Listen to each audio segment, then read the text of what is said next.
North Western Chronicles, Episode 4, Popular Percy. Thomas and other engines were resting at the sheds when news was received by them that the Fat Controller was increasing the workload for all engines, and that it would be a hefty workload for the remainder of some time. Thomas and Percy began to complain about the workload, to James' disgust. "Pah," said James, "you two little tank engines don't know anything about real work. Have you ever really pulled the express before?" "Well, obviously not," said Percy, "but that doesn't mean we don't work as hard as you do." "I doubt that," replied James, with an angst in his voice. Oh, please," said Thomas. "What do you know about heavy workloads? You just sulk in the shed half the time." Some of the engines in the shed laughed. James was insulted by this. "Yeah, whatever, Thomas," said James. Anyways, I can guarantee you I could not only do more work than you, but I could also do the work better than you two." "Rubbish," replied Thomas. "As if you can do the work better than any of us, let alone any other engine on the railway." "Yeah, whatever," said James. "What are your jobs for this week anyways?" "Well, for today," said Percy, I have to shunt at the yards, and I'm working at the quarry today. How about you, James?" "I have a goods train that I need to return to the yard that is departing from the quarry. I can guarantee you that me and the other big engines can do the work much better than you little tank engines, I'm sure." Would you like to wager against that?" "Well, we're engines, we can't really bet, but I can guarantee you." Interesting," said Oliver. I wouldn't manage betting something."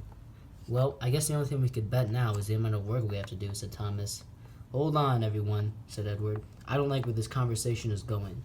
Don't worry, Edward," said Oliver. "It's all just fun and games. Until someone gets hurt, just make sure you guys are safe." "Of course," said Thomas. "Anyways, James, what are your conditions?" Well, whoever gets the work done the first doesn't have to shunt any of their trains, and those who lose does have to shunt their trains." "For how long?" asked Oliver. "For the remainder of the week." "Who's participating?" "I am," said Thomas and Percy.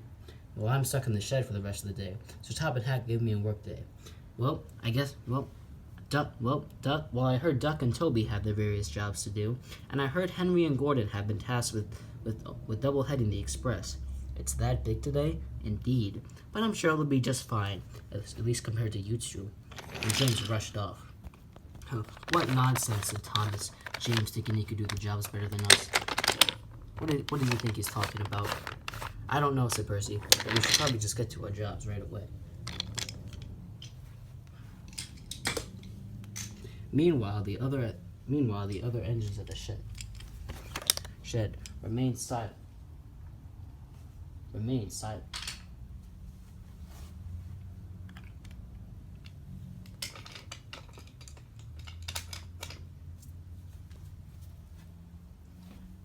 Meanwhile, at Knapford Station, Gordon and Henry were ready to double-head the express.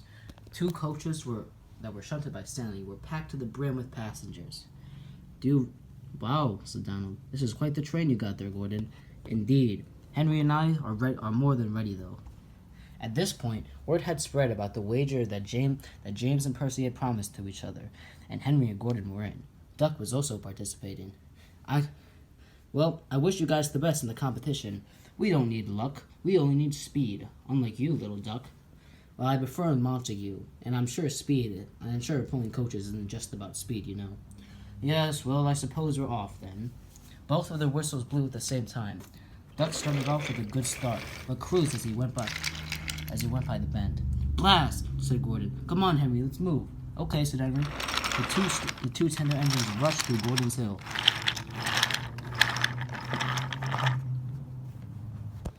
But trouble was near. They soon came to the T-switch. Class 40, the diesel, was slowly moving a goods train. "Could you move any faster?" said Gordon. "I'm going as fast as I feel like it," said D261. "What do you mean? You're only carrying 2 cars." "Yeah, whatever. As if my train's any worse than yours. We're carrying the express." "Well, just be patient. I'm almost across."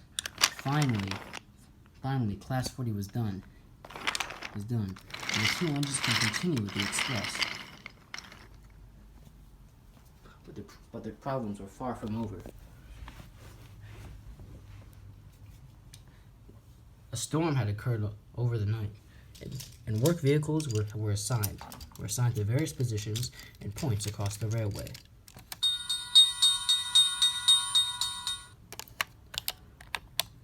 So the track was blocked for some time to allow these vehicles to leave.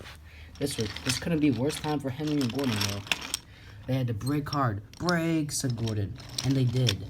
They stopped just in the nick of time at the crossing, but more road vehicles were making their way across. "Blast," said Gordon. "We're going to be late." "Well, I guess there's no hope for us. Hopefully James is having better luck." Meanwhile, James had just arrived at the quarry. "Ah, yes, a neatly organized goods train. I'm assuming this is your work, Thomas." "Yes, actually, it is," he said. "I hope you like it. I hope you enjoy your goods train." "Yeah, pish posh," said James. James soon found himself at the front. "Well, good luck with your little task. I am not doing more training." James made his way up the viaduct with great ease. He found controlling the trucks was a lot easier than he anticipated.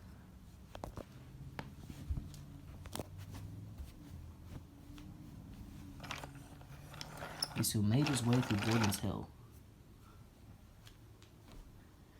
At around the same time, Duck had arrived at the sheds with his pair of coaches.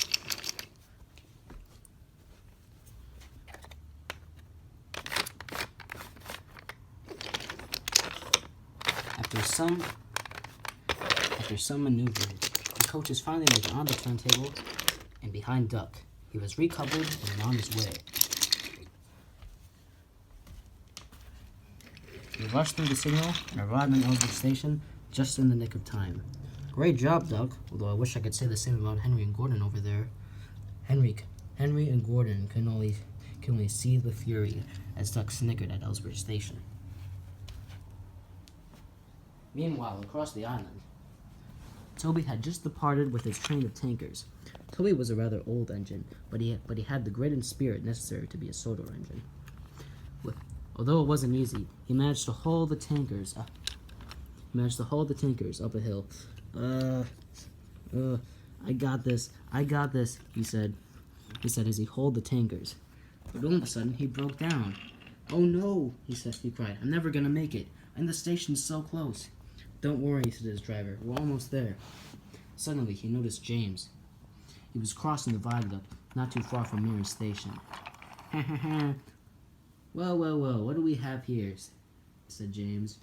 The old tram stuck on the hill." Oh, be quiet," said James to Toby. "Maybe you could help me once you get back?" "Yeah, well, you guys have already lost. See you later." And he continued with his train. As James exited Gordon's Hill, Sir Top and Hat wasn't too pleased. Perhaps this competition is going too far. "James, be careful." But James had already stopped. But James was already past that point. He was on the middle of the viaduct when suddenly he stopped. What happened? "Driver, what's going on?" "Oh no, I think the trucks are pulling their tricks again." Keep holding them back. "You got it," gruffly replied Fred. "Oh, you stupid trucks. Couldn't you choose a better time?" Meanwhile, Toby's gears started to work up again, and he finally made it to the station. "Yes, I've arrived at last." Great job, Toby," said Rusty. Meanwhile, Percy had completed his work at the yards. It was in tip-top shape as always. James, however, was still stuck in the viaduct.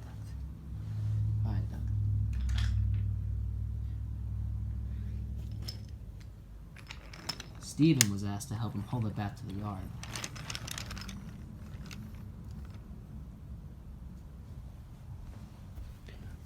By the end of the day, the little engines had more than proven themselves to Sir Top and Hat, while the big engines seemed to have made a fool of themselves.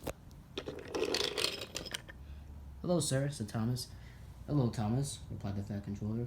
"Well, if this competition has proved anything, it's proved that little engines do know what they're doing, and they're just as good as big engines in multiple different scenarios. Well, you could thank Percy for proving that."